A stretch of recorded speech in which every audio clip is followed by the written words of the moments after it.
5 points separate the top 2 in the championship as we hit the back half of the season. Togo Hysata finally found victory lane again last week in Zandvoort after a long absence from the top step. Will it swing the championship hopes in his favor? Or will it be Jorge Nieva, the underdog, the driver that constantly delivers on good points days and consistency, that will be able to extend his championship gap today? We'll find out soon as we get ready to watch Round 8 of the Lotus 49 Grand Prix Legend Series. You'll see it all live here on the Global Sim Racing channel. Hi, I'm Joey Atterbury, and with me in the booth is Ryan Walker. Behind the scenes is our director, Daniel Costello, and he's using cameras provided by Dougie Beard. Oran Park was the host to the Australian Grand Prix in the early 70s. Let's learn more about this classic racetrack that unfortunately is no more with our GSRC track guide.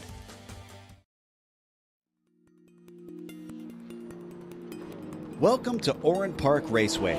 Though the track has been torn down and no longer exists in the real world, it was once located north of the town of Narellan, New South Wales. Thankfully, with iRacing's laser scan, it's saved for sim racing perpetuity, complete with a number of incredibly unique features. The most visibly notable of these is the fact that it was one of the few figure-8 road courses in the world. In fact, 5 of the 6 available layouts feature this crossover bridge, but most of them are decidedly short, with the longest one being a mere 1.6 miles, and the smallest barely over half a mile. You would think that this would relegate the track to simply club racing with smaller, lesser-powered vehicles. But the V8 supercars and open-wheelers with considerable grunt both competed at this place regularly. It must have been like wrangling a bull in a china shop, considering the drastic elevation changes and the wickedly technical layout. Turns 1 and 2 make for a fearsome combination in which drivers are forced to brake and turn from incredibly high speeds into a tight left-hander. And the final chicane features a completely blind rise in the middle of it, making car placement almost a guessing game. The last corner also places a concrete wall all around the outside, giving it a street circuit-like feeling. The number of turns packed into such a small space makes passing difficult for just about any level of vehicle. However, mistakes can be easy to make, and most drivers will be ready to pounce should any opportunity present itself. It may have gone the way of the dodo, but rather than entering some sort of racing afterlife, fans and drivers alike can continue to enjoy this beautiful Australian track here in the virtual world.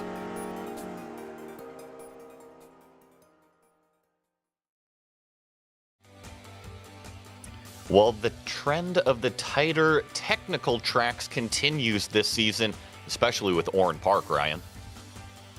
Yeah, absolutely. It's fantastic. Oran Park Raceway track. It's no longer exists in the real world, but it still exists in the virtual world on iRacing.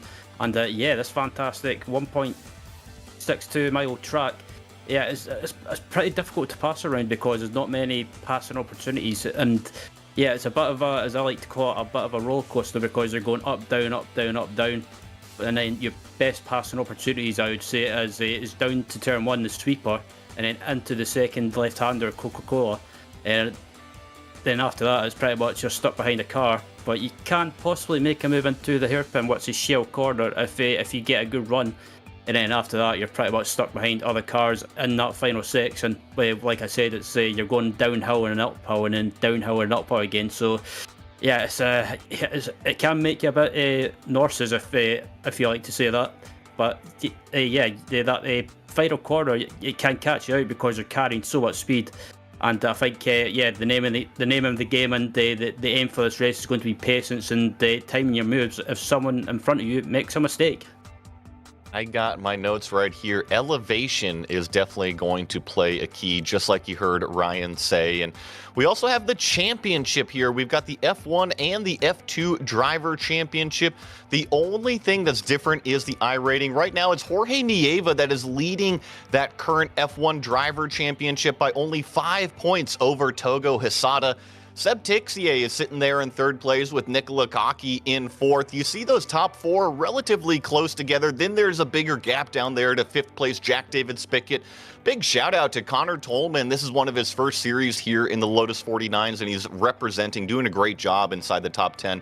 Marco Antonio Lopez Salgado, Steve Morris, David Rossi, and Gary Ho all also involved in that F1 driver standings. And Ryan, we also have the F2 driver points.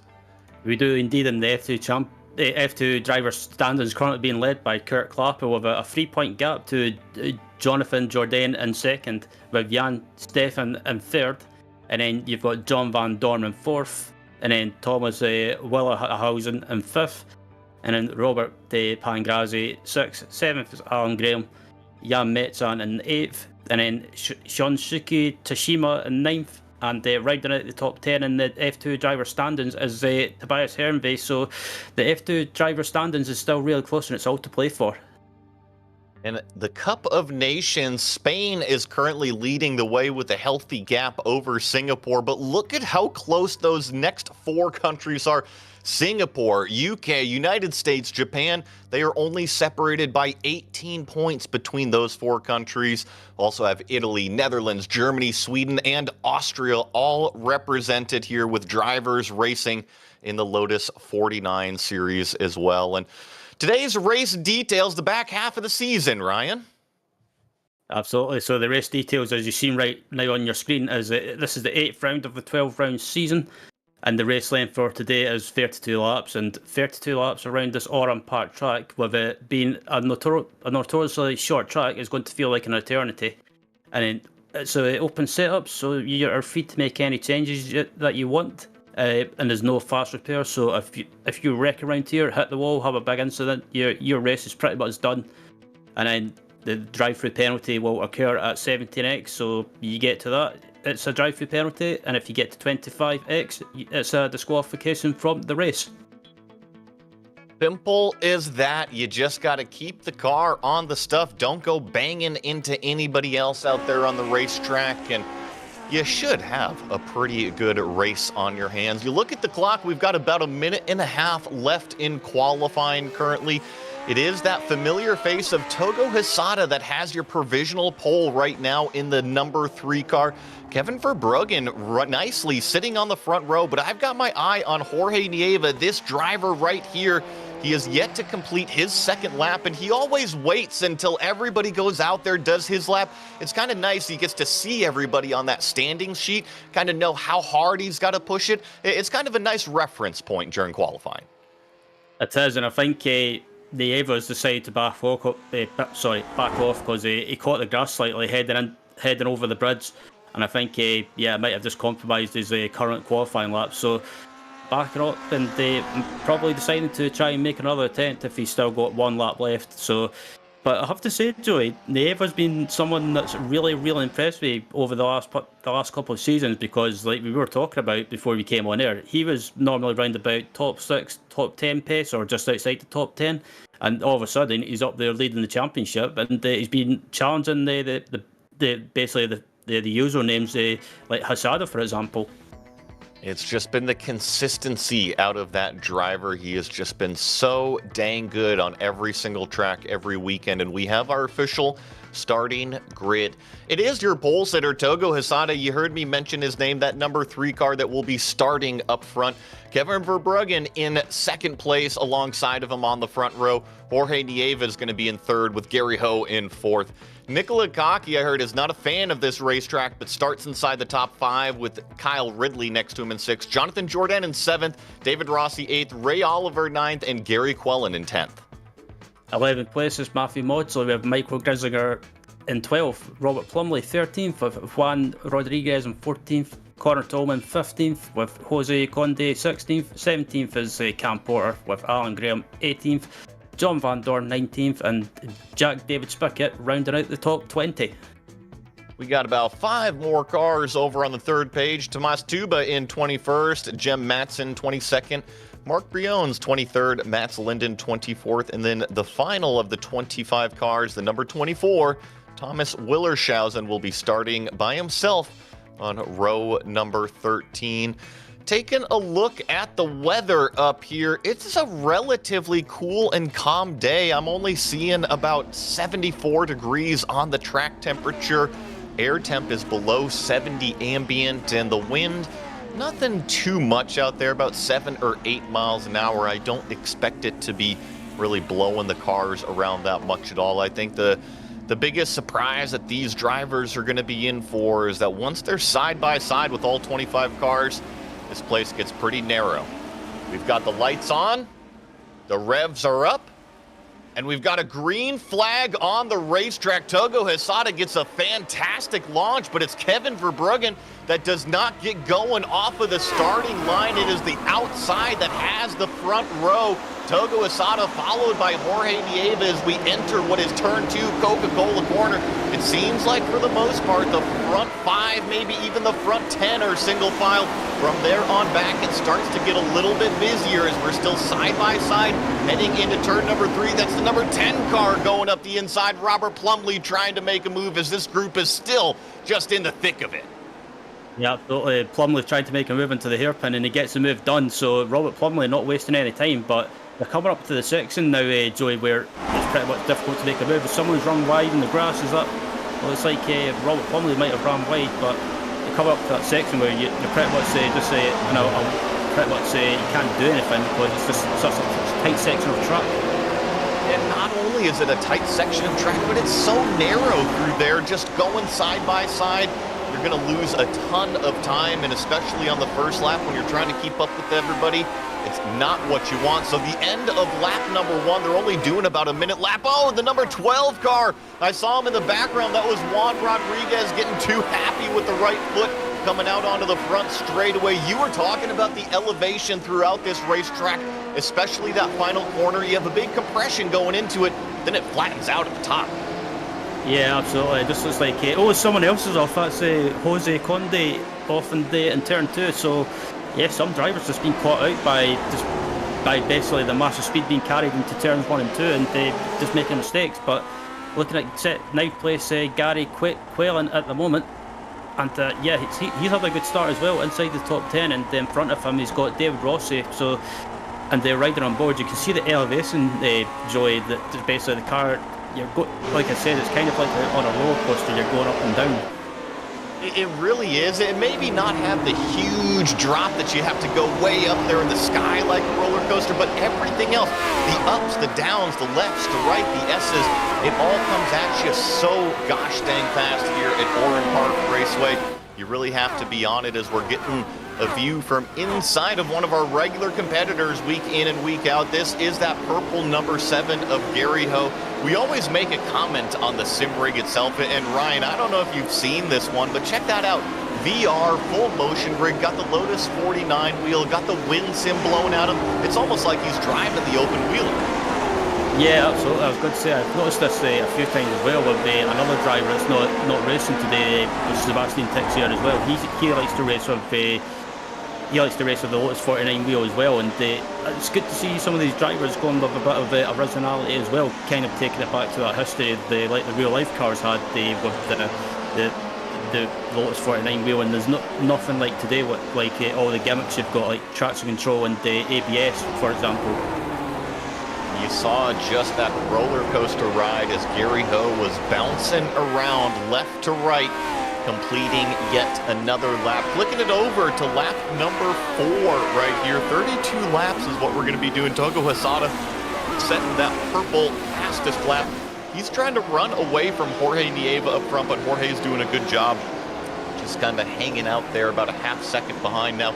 This is our biggest mover so far, this number 4 car. That's Jack David Spickett. Now, typically we see JDS more in the Lotus 79s. Now, it has the same engine.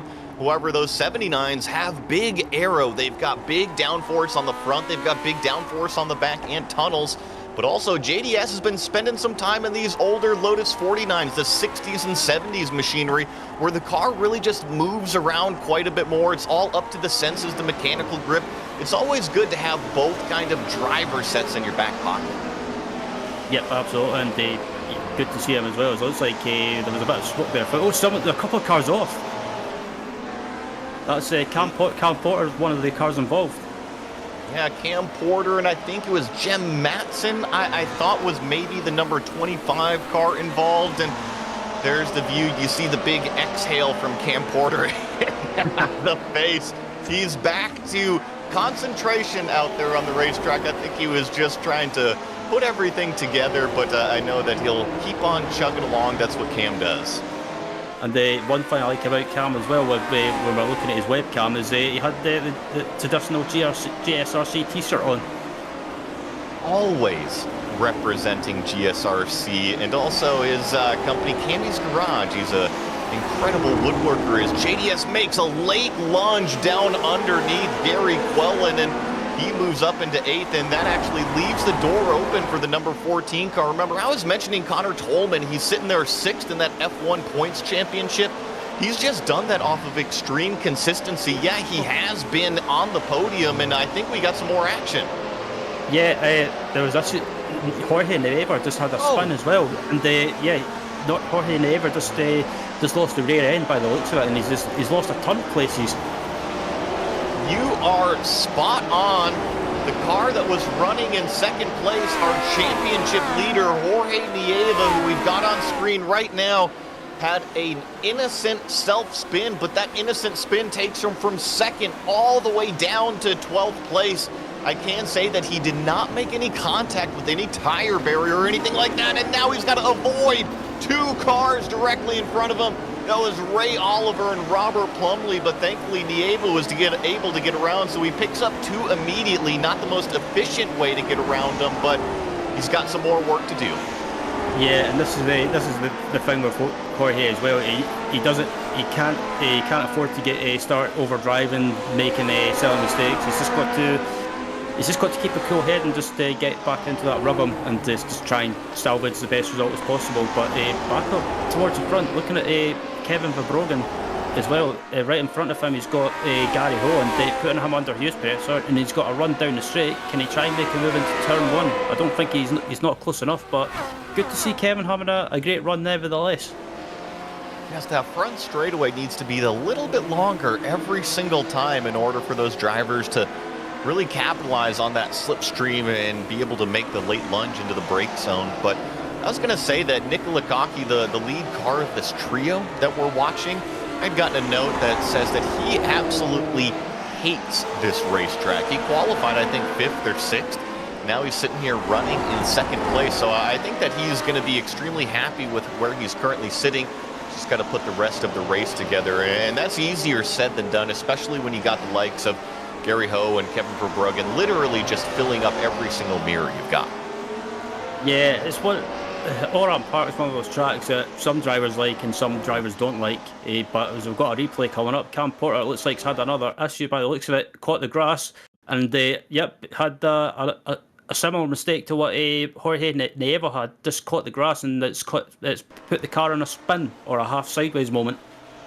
And, you know, we had thought that Cam was involved with somebody else. I just think it was 2 other cars off directly in front of Cam Porter. So you're right, just an innocent spin by himself as David Rossi is battling, I believe, with Matthew Maudsley. Matthew's internet is kind of going in and out, so he's blinking a little bit. Now, this is going to be a test. See who's braver on the brakes into turn number 1.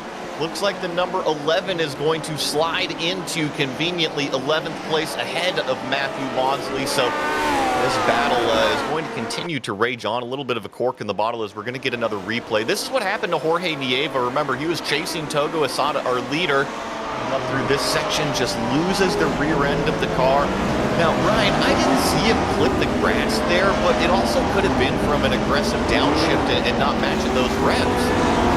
Yeah, that's the thing with these cars as well. Basically, when you're downshifting, when you downshift, you've got to be very careful. It's not like GT3 cars, for example. You can't downshift aggressively because there's no technology to save you. There's no anti-blip, if you like, to save you. You've pretty much just got to be smooth on the downshifts. This is going to be an interesting little fight on Connor Tolman's hands because he's trying to move forward up into 8th. That car directly in front of him is Gary Quellen, so Gary's doing a great job. But the thing is, right behind Connor is Jorge Nieva. And we had mentioned and documented Nieva's spin just a minute ago, but I do feel like he's got more pace than these front 2. Nieva is one of the nicest guys in sim racing. He will not go bowling over somebody, but I'm sure that he's anxious to get his way through these competitors. Indeed, and Tolman trying to make moves as they come round down to the elevation sections of the track. And a good run by Tolman as well, the Club West driver, having a good run inside the top 10, just behind Gary Quellen at the moment, and just in front of Quellen is Jourdain. So a free cut three-car battle for 7th place at the moment as it comes down to the final corner. I had mentioned just the terrific job that Tolman was doing. As we look back up, I think Gary Ho might have just given up what was 3rd position to Kevin Verbruggen. Remember, we were watching that train of Cocky, Verbruggen, and Ho. Now it is officially in that order of 2nd, 3rd, and 4th. We'll see if Kevin can go up there and maybe close that gap back down to the 2nd place car of Nicola Cocky, or if Nicola is going to continue to run away from that train a little bit. And I can report that Jorge Nieva was able to get around Connor Tolman there for 9th place. So a little bit of a change in that kind of redemption drive for Jorge Nieva after his spin continues. We're only a third of the way through this one. Yeah, but only on the just coming to the end of lap 10, and Nieva's still got plenty of time to make up positions. And yeah, I don't know. A win's probably out of range, but you never know if you can get by some of these cars. You might be able to close down the cars in front of him towards the end of the race. But it's such a. I like this track to enjoy, but it's one of those tracks that if you can't get by someone, it can quickly become frustrating because you know you're quicker, but you don't want to do anything too rash. And with these cars and this size of racetrack, I just feel like they don't get to stretch their legs, but that's okay. It doesn't mean that you're going to have a boring race. It's just a different type of race. You have to understand what the car and the performance window can give you, and when you're on this type of racetrack, it's going to be technical. As look at Jorge Nieva pushing around the outside. He knows the front end grip. He got it. Now he puts the power down another long way around, but the number 8 car realizes how fast Nieva is, the confidence he has, and just kind of lets him go. So Jorge Nieva up into 8th place, and like you heard Ryan saying, it can be a little bit of a train fest. He's got about a 1.5 second gap to go catch Jonathan Jourdain in front of him. But back to my point, I think the slower technical racetracks, you just have to be more patient as a driver, because if you try to muscle it around and stand on the gas or do these crazy late lunges on the brakes, well, guess what happens? You lock up the brakes going into the corner. You spin up the rear tires coming out of it. You don't have the front grip out of the front end when you need it in the middle of the corner. So it's just a different type of racetrack, and you have to approach it differently. Yeah, you do indeed. And looking back at the leader, Togo Hisada, he's pretty much got a 4-second lead at the moment, and he's pretty much taking advantage of everyone having mistakes or squabbling amongst themselves, and he's just pulling away at the moment, and no one putting him under pressure, and there's no cars in front of him. So Hisada, as we watch him dance through that little uphill chicane, just having a nice drive at the moment, but still a long way to go, of course. Do you see him using all of the track coming out of that final corner there? He puts that right rear tire nearly up against the concrete wall, and then once again going into turn 1, just maximizing the arc, the radius.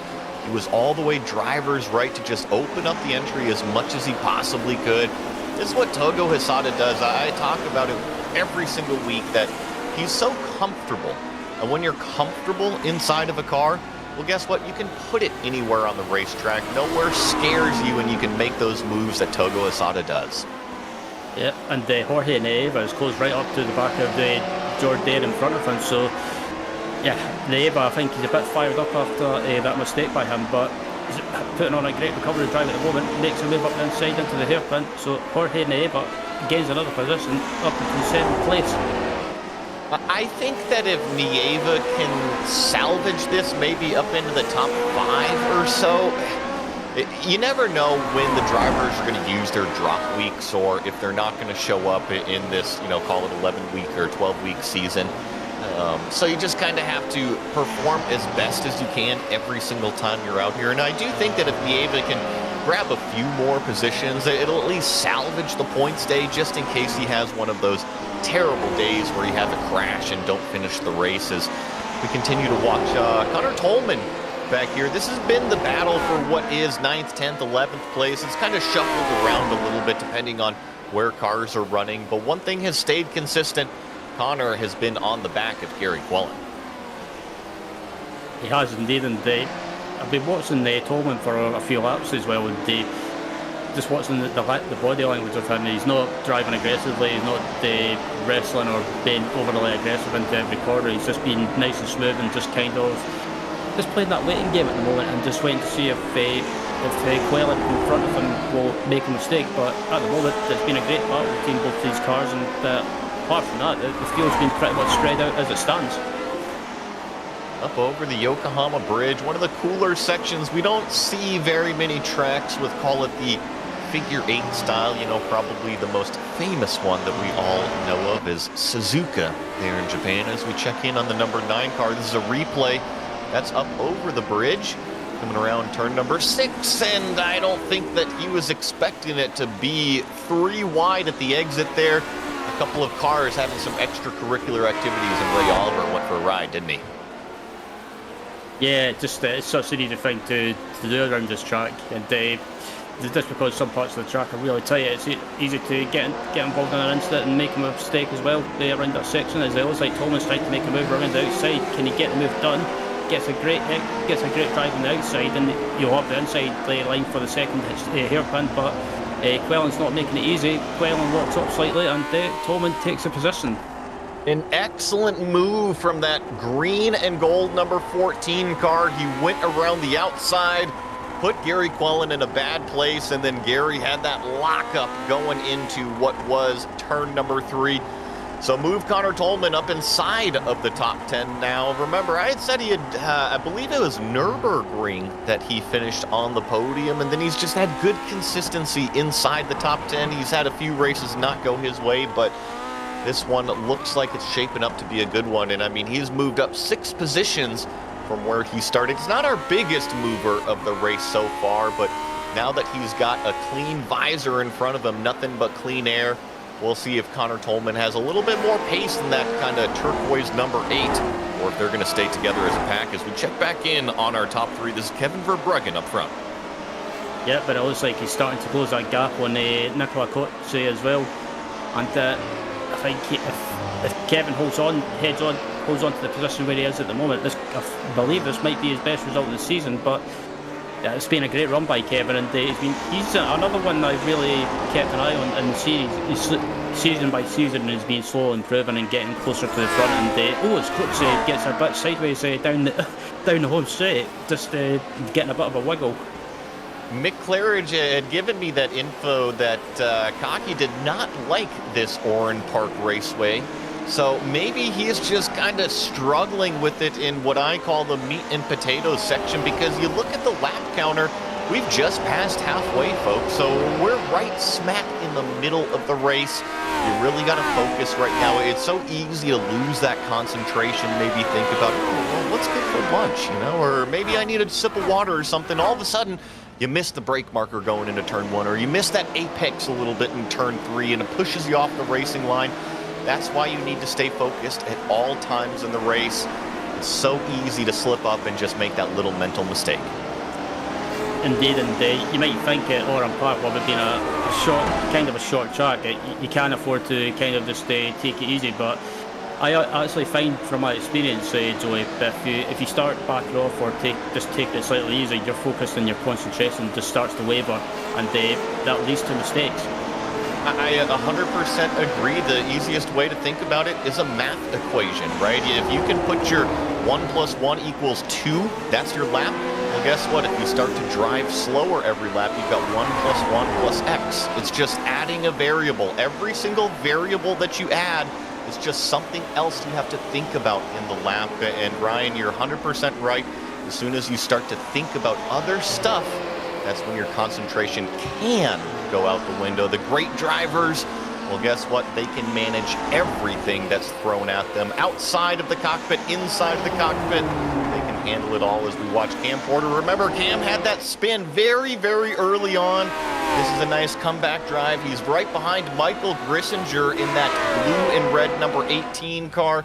This is the battle for what is 16th place, as Cam makes a big lunge down into turn number 1. Backed out of it at the last second there, but definitely showed the nose. Typically, Cam Porter, not one of the more aggressive drivers, but I think being on the back foot early on has kind of forced his cards.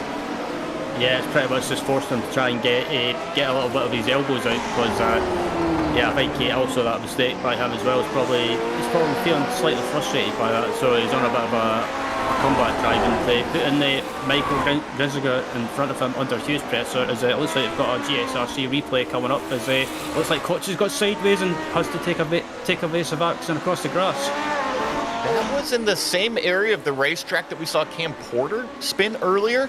And thankfully, Nicola was not going around full 360, but you're right, did lose second position to Kevin Verbruggen up there. And Kevin's doing a fantastic job. Remember, he was running second. He qualified up there, dropped a position, now he's gained it back. And oh, that was one of the lap cars going off right in front of him. Just a little bit of a distraction, but shouldn't cause any sort of issue. I believe that is that number 22 car of Alan Graham that took the tow back into pit lane. But I was just going to mention that Verbruggen Cocky Ho battle for second, third, and fourth. It's definitely closing back up. Absolutely, and looking at Robert Plumley as well, right behind Jan Matson. And yeah, Plumley is on a bit of a recovery drive as well, because he ended up making a mistake in the early stages of the race and trying. Oh, I thought he was going to run into the back of Matson there, and it looks like Matson's just trying to place his car where he needs to be defensively, and Robert Plumley looking a little bit eager. And you see the over-under really try to work. He gets a good exit onto the front straightaway, but so did Matson. Now you see Plumley in the slipstream. He's going to go driver's right. He's not going to make the big lunge on the inside. He's going to try to carry the momentum around. Careful of the grass there, Robert. He keeps it on the racetrack, and now he's in a good position, because if he can put the accelerator to the floor, turn 3 is a right-hander, so he'll have the advantage, the shorter distance around. Yes, Robert Plumley up into 13th place. Around the outside of turn number 1, put him on the inside of turn number 3. Well executed. A great textbook move by Robert there, and they're starting to pull away already. And yeah, you can just sense that Yam is just slightly quicker as they back up at the front. Coach is still keeping up with Verbruggen, and I think catching up to Coach as well. It's the number 7 car of Gary Cole as well. So a three-way battle for the second step on the podium. I've been talking about this car, this white number 2 with the lime green helmet, on how much he dislikes this racetrack. And actually, oh, that was Kevin Verbruggen going off right in front of him. So a repayment of the favor. Remember, it was Cocky going off by himself earlier. This time it was Kevin Verbruggen, just a different car. So maybe it's one of these trains that nobody wants to be in second place, Ryan.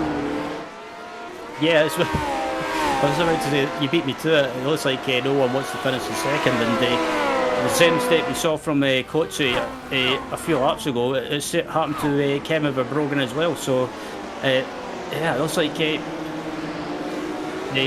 my apologies. I just got told that his second name is Cocky, so my apologies to Nikolai there. But yeah, it's one of those corners that it's so easy to make a mistake, because the rear end can go really light. Coming up to 10 laps to go. The next time by as these drivers go up and over that Yokohama Bridge, cut through the grass there, which is turn number 6, and down through this little roller coaster, up and over, down through the compressions, where we've seen so many of the drivers really struggle either on the brakes or just with the track limits. I think that kind of 7, 8, 9 section has definitely thrown the drivers for a bit of a loop today. So we check in on a battle a little bit further back. This involves Juan Rodriguez here in the number 12 car. He's right on the back of Cam Porter, who is still chasing Michael Grissinger. Yeah, indeed, and yeah, it looks like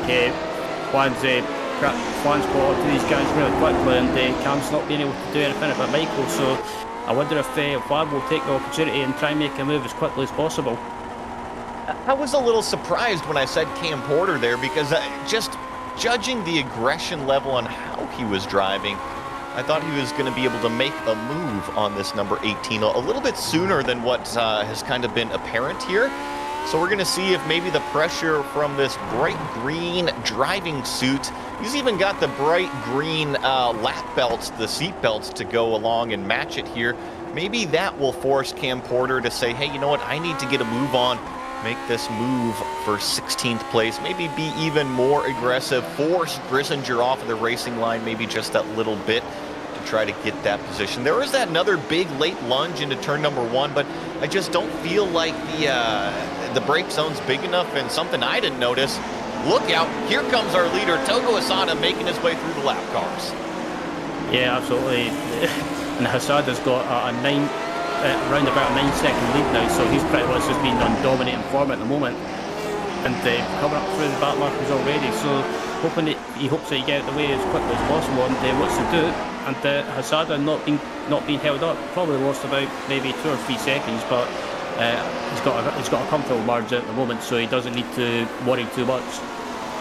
I love watching this dude race because he's a young driver, but he is so smart. He understands the traffic management in the 49s, and I will say that traffic management in these cars completely different than a GT3 car or an LMP car or one of these GTP prototypes. You have to be so careful on where others are placing their car on the line, as Cam Porter's gonna make the move down into turn 1. We've seen him make those aggressive late lunges, but look at how deep on the brake Grissinger goes and still doesn't manage a lockup at all. So I think that Cam Porter shows the nose in turn 1. He flexes the muscle, but he can't quite complete the pass. I just think one of the reasons why is the racetrack is so gosh dang narrow on the exit of 1, isn't it? Yeah, absolutely, and that's the thing as well with turn 1 and turn 2. You can't really, you can only make it move as though Porter gets a bit of contact from behind, and yeah, it's one of those corners that you can make a move, but you've got to be fully alongside, otherwise you've got to stay behind. But going back to Hasada and basically being how quick he is and racing everything, he kind of, I know it sounds like a silly analogy, but he kind of reminds you of Kyle Larson. He just wants to jump into anything that he can get his hands on. I love it. The driver that loves to drive, it doesn't matter what car it is, what track it is. If it's seat time, you will be learning from it. And we've been covering this battle here quite a bit. It has stayed stagnant. It's cocky for Brugg and Ho, but the one thing that has changed just a little is this driver right here of Gary Ho has closed it in on the back of the car right in front of him just that little bit. So with 7 laps remaining, we're going to see if maybe he can apply that little bit more pressure, maybe force Kevin Verbruggen or even Nicola, the lead car of the train, into a mistake, because if memory serves me correctly, out of all of the 25.5 laps done so far, it's been this driver that hasn't made the mistake out of our front 3. Remember, Nicola made the mistake, went off earlier, gave up a position. Then Kevin Verbruggen did it about a handful of laps later. So maybe it's the consistency from this purple number 7 that will vault him up, but he's got to apply that pressure to the drivers in front of him to force another mistake. He has, but I think on the other hand, Gary's maybe playing a bit of a waiting game at the moment, just waiting to see what happens, and then basically if he gets close enough to Kevin, for example, towards the end, if he gets a run down this home straight, he might try and make a move. But at the moment, it's not a bad thing to just sit there and kind of just plan what you're going to do. The other one that I've got my eye on is JDS, because he is our biggest mover. Jack David Spickett has gone up 14 positions from where he started at it, and I kind of expected that. He was qualified way in the back of the field. He's right now right on the back of Kyle Ridley, but the reason why it kind of intrigues me is with a handful of laps remaining, right behind JDS is Jorge Nieva. We haven't talked about him ever since he got by Jonathan Jourdain. What was that? Maybe 15 laps ago, almost 20 laps ago. So the recovery drive for Jorge Nieva continues, and he's going to be closing in with a chance at a few more positions in the remaining laps. Indeed, and looking at JDS with Nieva just there in the background. Yeah, JDS is one of those people that likes to, from what I've seen, he likes to jump into any classic stuff he can get his hands on, be it classic Lotus 79 or the Lotus 49. I'm not sure if he's taken believe they might have taken part in some Camel GT races. I believe so. Or as it's called, the Vintage GT series now. Oh, and look at how late the lunge is into turn 2, Coca-Cola corner. He makes it stick, no lockup. So it's now a drag race towards turn 3. The right side is the shortest distance around. An over-under move is what JDS is going to try. So he did not get the position, and when you force yourself side by side, it just brings that car ever so closer behind. What was 3 seconds is now only 1.7 seconds. Jorge Nieva, you're seeing him enter the picture. He says, thank you. Keep on arguing. I'm just going to continue to close the gap. Same type of deal back here. Cam Porter still hasn't made his way around Michael Grissinger.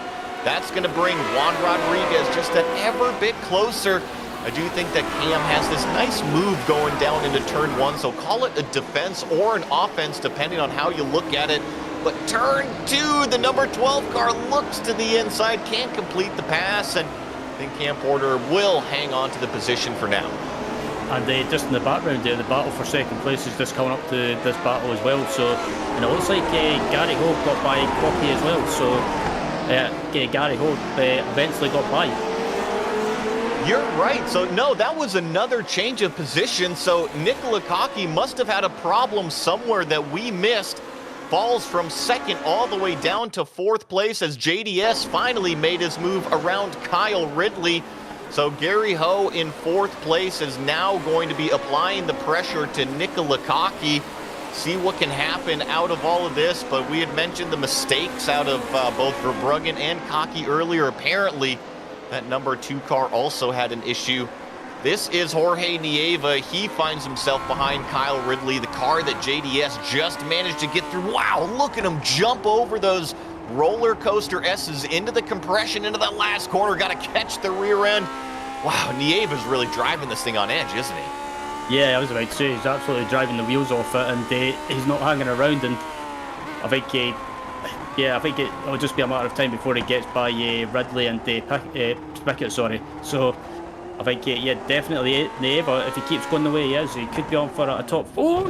He just got taken out. I believe that was a lap car. So unfortunate for Jorge Nieva. Couldn't do anything about it. I'm sure we'll get a replay, but one of the cars bounced into the tire walls during that figure 8 section onto the racetrack directly in the path of Jorge Nieva. So unfortunate for the driver that had such great promise on the redemption drive. That can happen in racing. Move everybody up 1 position, including this driver right here, David Rossi, who now takes over 10th place. He's right on the back of Gary Quellen. Yeah, and wow, it's I was about to say that if Nieva was going the way he is, he could be on for a top 5 finish or even top 4. But yeah, I think I might have just put the commentator's curse on him. So yeah, that's unfortunate for Nieva because he was having a great recovery drive. And talking of Nieva, here's a replay of what happened. Oh, it's this acceleration. Oh, there it was right there underneath the bridge. Lapped car bouncing back into the racing line, and it literally forces Jorge Nieva into the tire barrier. Day done for the number 1 car and our points championship leader. That could really swing things open for Togo Hysata up front. Remember, I had made the comment opening the show that he found victory lane at Zandvoort last week after a long absence from the top step. He just took the white flag. Only about 1.5 miles remaining for that driver. Indeed, and the championship, like you said, Joy, takes another twist, and after today we've got about 3 or 4 rounds left in the championship, and this could swing the advantage for Togo Hysata in the run into end of the season. We haven't watched much of Togo Hysata today because he has been on rails. Fastest lap, a 104.2. Nobody's even coming close to that. He's built 13 plus seconds over every single car out there. I'm looking, he's even lapped all the way up to 12th place. Only the top 11 cars are on the lead lap. Through the final corner comes Togo Asada. He sees Barney waving that checkered flag. Another win, another top step to the podium for this driver.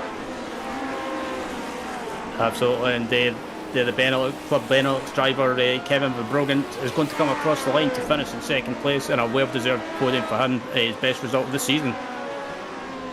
Nicola Gocki will round out your podium in third place, just crossing the line. This is the battle for what is sixth place. Connor Tolman has done a terrific job. I didn't see where he got by Jonathan Jourdain, so that green number 14 directly in front is in sixth place. Jonathan trying to find a way around. He's only got a few more corners through this up and down S section into the compression.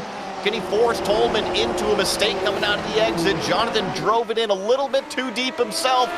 Connor's going to hang on to sixth. Jonathan seventh. Gary Quellen comes right behind him, as well as David Rossi. And I think for the most part, that is going to be all of the cars that are still running out there. Matthew Maudsley comes across the line, and I think that he is going to wrap up today's race. We'll get our official results on the screen out here as a little bit of a runaway for our winning driver, Togo Hisada, winning by a gap of 14 plus seconds out there. Really shows you how comfortable, how dominant he really is in these cars. Kevin Verbruggen with a fantastic race, qualified second, finishes second. Nicola Gocki finishing third. I think he'll be very happy with the podium finish after this one. JDS, our biggest mover, plus 16 positions after qualifying, starting the race in 20th, finishing in fourth. Kyle Ridley hangs on to a top five, with Connor Tolman moving up 9 to finish in sixth. Jonathan Jourdain in seventh. Gary Quellen eighth. David Rossi in ninth, and Matthew Maudsley with a nice top 10 result.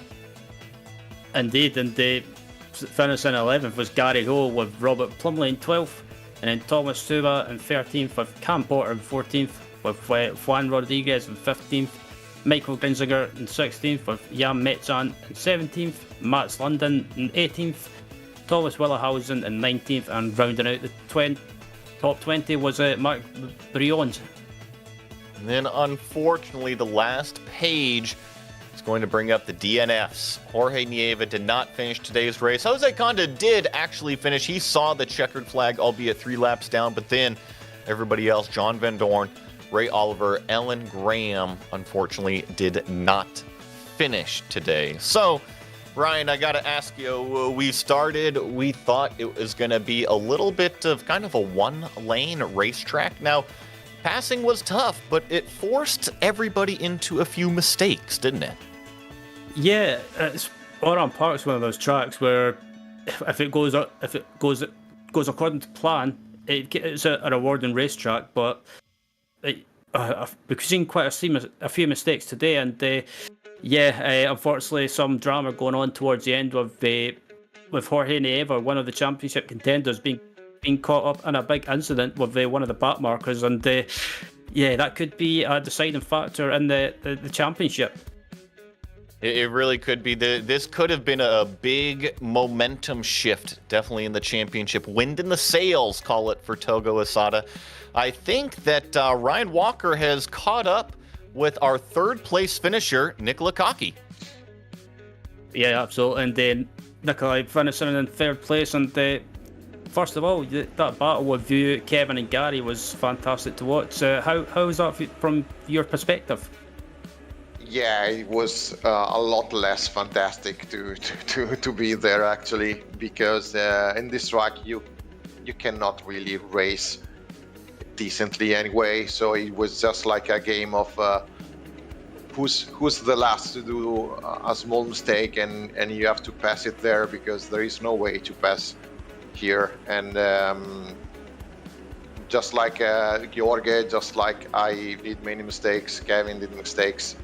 It was just like managing your pace and being terrifying to have like even the slightest slide on your back on your back wheel, because if you did so, you could like lose half a second and you cannot push anything for at least 5 or 6 corners. and it's I enjoy the fact that you enjoy the fight, but for my side it wasn't very fun at all. Yeah, and we saw that one point during the race that you made a mistake and I can't remember what corner it was. It was the right and left section of the track. You went across the grass.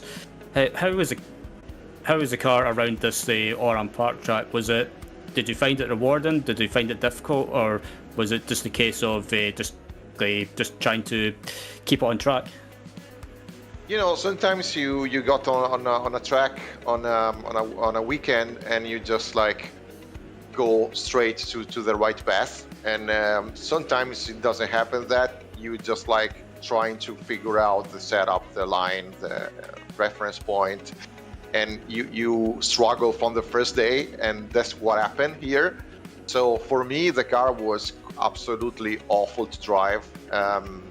It was not planned at all. It was just like driving on ice, and if you just touched the grass, it was just like ice elevated to 10 times the less of grip, which is, I think, what happened to your game. I did the same exact mistake in the race on Thursday, and so it was really just not try to push, not try to slide, try to keep your reference point, your apexes, and just keep the car on track. But it was very hard for me, at least. Not for Tog, of course, because he was just like gliding and just like getting us many seconds of distance. But for me, it was probably the hardest race that I had in the last, I don't know, 3 seasons maybe. And looking ahead to Willow Springs next week, a track that you got any experience on, or is it a new track for you to learn? No, it's completely new, just like this track, just like Oran Park. So maybe it was because of that I had a bad week start, maybe, I don't know. Willow Springs is it's a new track, so I will have to learn first. And but I think, you know, this podium for me, I couldn't ask more. Kevin had it was meant to be for him to be at least in second spot. He deserves it because he was fast from the first day all week, and so I'm happy for him, and I will try to have a little bit of more easier week for the next round, but you know, you never know. It's just like flipping a coin sometimes. Well, congratulations on the finishing on the podium, and we look forward to seeing you on track at Willow Springs Raceway next week. Okay, thanks you guys. See you there. Bye bye. That was Nicola Cocky finishing third place, and I believe we've caught up with Kevin Verbruggen finishing in second. First of all, Kevin, congratulations on the podium finish here today. Oh, Kevin, looks like you're still on mute on your end over there.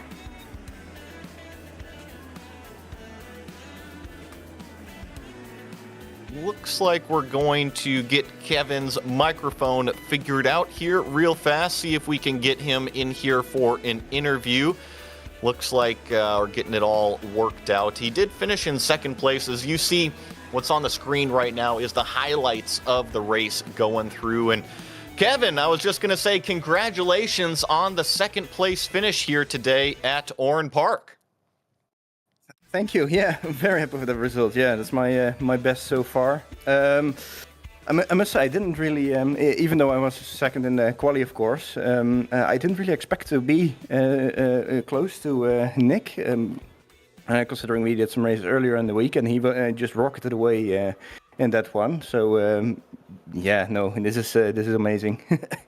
Well, you obviously picked up some pace somewhere, but I felt the name of the game today, in today's race, was limiting the mistakes. You had a mistake yourself, but Cocky had 2 mistakes that you capitalized on. Yeah, definitely. This track is very bumpy, and with some bumps in very tricky places. For instance, where both of us went off in the braking zone there is a massive massive bump that you need to avoid, and if you hit it, you will just go into the grass or even spin.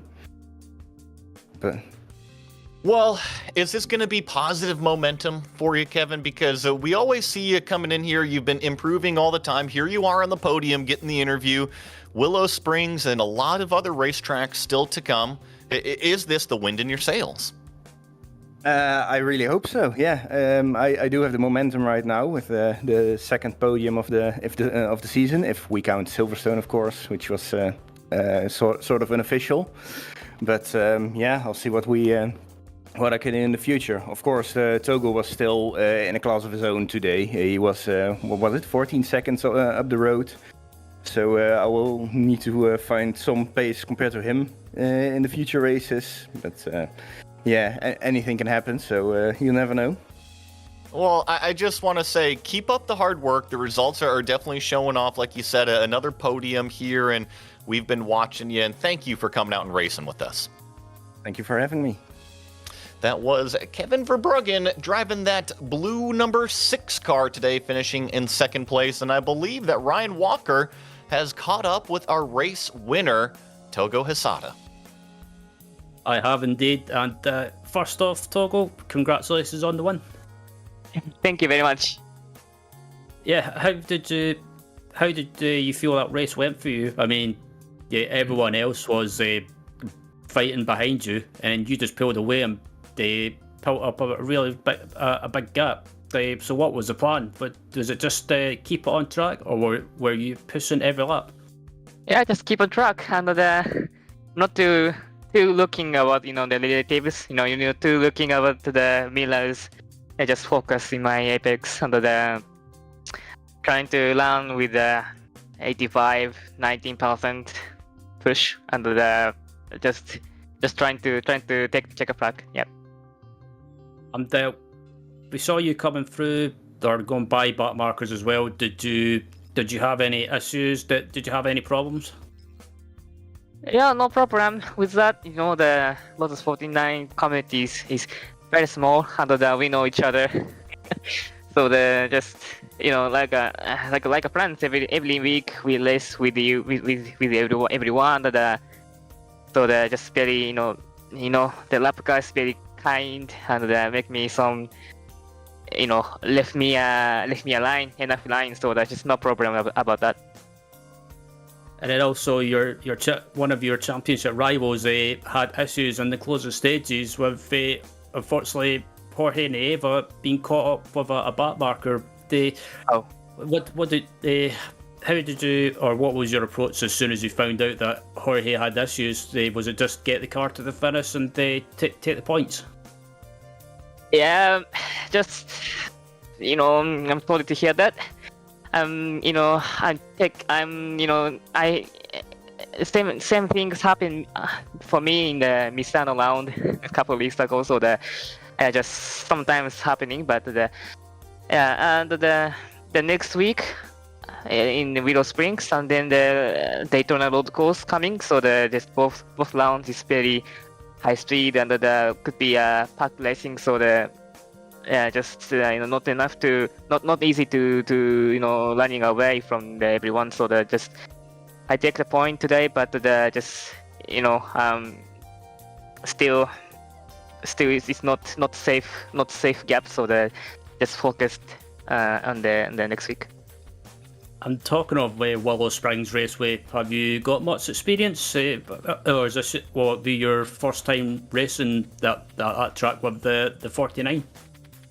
Yeah, there are once coming racing in the Willow Springs before, and I raced it and I spun.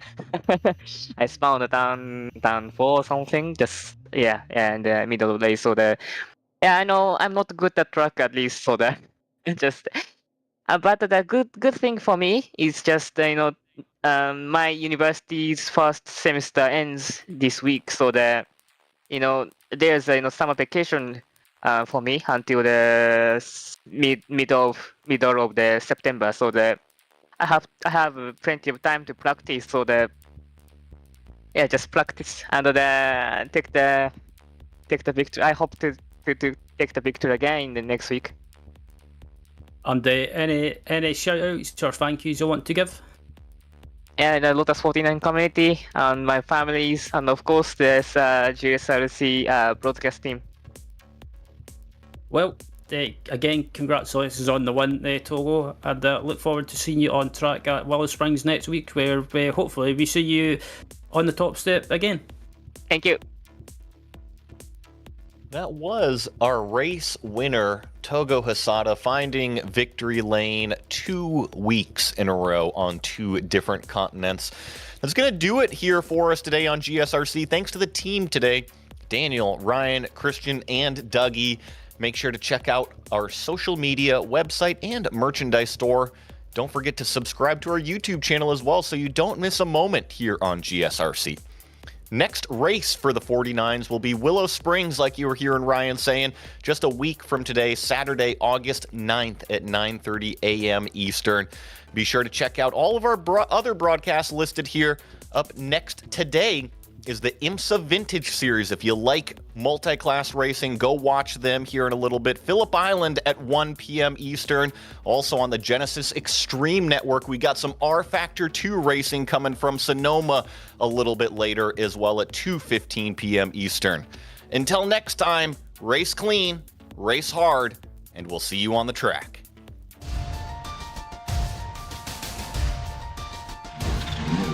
Wow.